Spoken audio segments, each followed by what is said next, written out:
For the first time in 21 days, tomorrow night, the Baylor Bears will play a basketball game after one of, if not the longest COVID pause in college basketball this season. The Bears kind of get to ease their way back into things. Scott Drew's squad hosts Iowa State tomorrow, a team which hasn't yet won a conference game this season, but the Cyclones do have talent. Enough of it that they gave the Bears a bit of a scare in Ames last month, and after 3 weeks off, Drew knows they need to play well. Iowa State, one thing that's been consistent is if you watch most of their games, they either had a lead in the second half or definitely were close in the last 5 minutes. Now, there's always going to be 1 or 2 or 3 games in everybody's calendar where that's not the case. But, I mean, you look at they just played Oklahoma. They're down 21, and then they take the lead in the second half. Tip-off tomorrow night, set for 7 p.m., the first of 3 games in 5 days this week.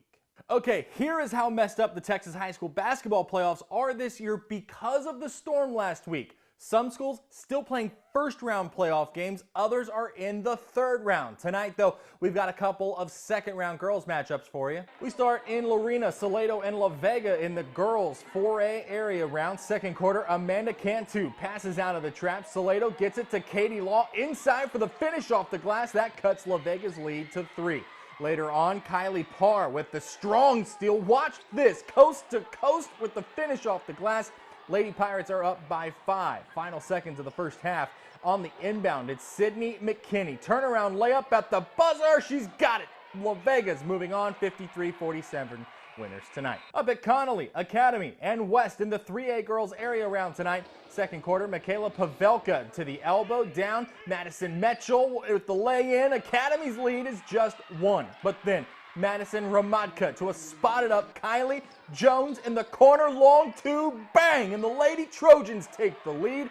West would need overtime, but the Lady Trojans are headed to the regional quarterfinals with a 40-33 win. Lots more playoff action tonight. Here is a look at the scores around our area. Among them, the Cameron Yeomen win their first playoff game in 10 years against Fairfield. The Crawford boys, West boys, and Mahia girls among the other winners in our area tonight as well. After snow and ice forced UMHB to postpone its home opener in football this season against Louisiana College, the Crusaders are finally back at practice getting ready for Southwestern this week. Luckily for the Crew, they're trading a home game for a home game. The Crusaders will host a dangerous precision-based attack when the Pirates make the short trip north to Belton. But before kickoff Saturday, Pete Fredenberg says they're just grateful to be back on the practice field after the shutdown last week. Way behind in conditioning and just the ability to play a full game. We've got never know with the COVID, and when we test on Wednesday, and we worry that will put you further behind. Kickoff Saturday set for noon at Crusader Stadium.